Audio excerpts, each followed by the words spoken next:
Non veg అంటే ఎవరికి ఇష్టం ఉండదు. ఆల్మోస్ట్ అందరికీ ఇష్టమే ఉంటుంది. కానీ ఒక వెజిటేరియన్స్‌కి తప్పితే నా స్టైల్‌లో చికెన్ గ్రేవీ కర్రీ ఎలా చేయాలో చెప్తాను రండి.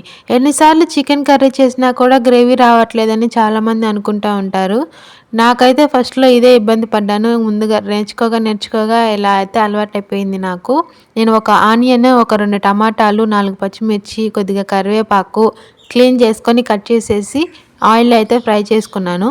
ముందుగా అయితే టమాటా, ఆనియన్, పచ్చిమిర్చి ఫ్రై చేసిన తర్వాత కొద్దిగా కరివేపాకేసి ఫ్రై చేసేసాను.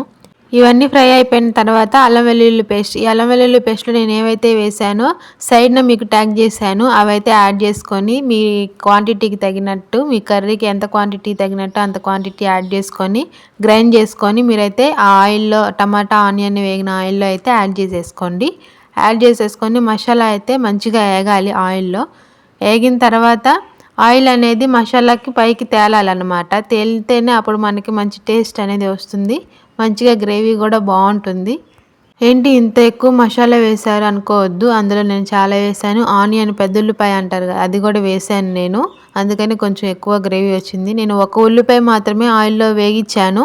అందుకని ఒక ఉల్లిపాయ మసాలాలో వేశాను గ్రేవీ కోసం. కొద్దిగా పసుపు అయితే వేశాను. ఒక హాఫ్ టీ స్పూన్ పసుపు అయితే వేసి మిక్స్ చేసేసాను. తర్వాత చికెన్ వేస్తున్నానండి నేను. ఇప్పుడు ముందుగా నేను కారం, ఉప్పు అనేది నేను యాడ్ చేయట్లేదు. చికెన్ అయితే వేసుకుంటున్నాను. ఓన్లీ చికెన్ మాత్రమే వేసేసి బాగా కలిపేసి మూత పెట్టేసేసి కాసేపు అయితే ఉడకనిచ్చాను సిమ్లో పెట్టి.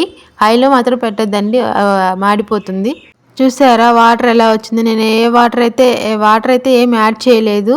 చికెన్లో ఉండే వాటరే మొత్తం కర్రీలోకి వచ్చి అలా వచ్చిందండి. నేను ఇంకా వాటర్ అయితే యాడ్ చేయలేదు ప్రస్తుతానికి. మంచిగా చికెన్ అంతా మసాలాలో అలా ఉడికిన తర్వాత కొంతమంది మసాలా అనేది లాస్ట్లో వేస్తారు.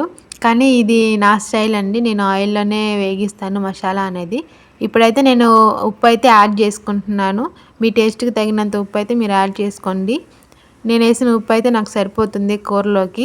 మంచిగా కలిపెట్టేసేసి మళ్ళీ మూత పెట్టేసేసి ఆ ఉప్పు వేసిన తర్వాత కొంచెం సిమ్లో పెట్టేసేస్తే మళ్ళీ కాసేపు ఒక 5 మినిట్స్ ఉడకబెట్టుకొని అడుగు మాడకుండా అయితే ఉడకబెట్టుకోండి. అడుగు సిమ్లో పెడితే అడుగు మాడదు. అందుకని నేను సిమ్లో పెట్టాను. ఇప్పుడైతే కారం వేసేస్తున్నాను. 1.5 స్పూన్ కారం అయితే వేసానండి. ఎందుకంటే ఒక 4 పచ్చిమిరపకాయలు వేసాను కాబట్టి 1.5 స్పూన్ కారం అయితే సరిపోతుంది. ఇదిగోండి ఈ కప్ తోటి ఒక 2 కప్స్ వాటర్ అయితే యాడ్ చేసుకోండి. ఫస్ట్ మనం వాటర్ ఏమి యాడ్ చేయలేదు కాబట్టి చికెన్లో వచ్చిన వాటర్తోనే సగం వరకు కుక్ అయిపోయింది కర్రీ అయితే. ఇప్పుడు మనం ఆ కప్పుతో, చిన్న కప్తో ఒక 2 కప్పుల వాటర్ అయితే యాడ్ చేసుకుంటే చికెన్ అనేది మంచిగా సాఫ్ట్గా అయితే కుక్ అవుతుంది. అందుకని నేను ఇప్పుడు యాడ్ చేస్తున్నాను వాటర్ అనేది. సిమ్లో పెట్టే ఉడికించుకోండి మీరు మంచిగా. బాగా ఉడుకుతుంది, తినడానికి జ్యూసీగా ఉంటుంది ముక్క అయితే మాత్రం. ఈ కన్సిస్టెన్సీలో ఉన్నప్పుడు మీరు స్టవ్ ఆఫ్ చేసుకోండి. ఆఫ్ చేసుకున్న తర్వాత కర్రీలో ఉన్న వాటర్ అయితే ఏదైతే ఉందో కూర అనేది చల్లబడిన తర్వాత గ్రేవీ కింద మారిపోతుందండి. ఈ వాటర్ అనేది పీల్ చేస్తుంది. నేనైతే ముక్క ఉడికిందా లేదా అని టెస్ట్ చేస్తున్నాను. మ్యాక్సిమం ఉడికిపోయింది నాకు తెలుసు, కానీ టెస్ట్ చేస్తున్నాను.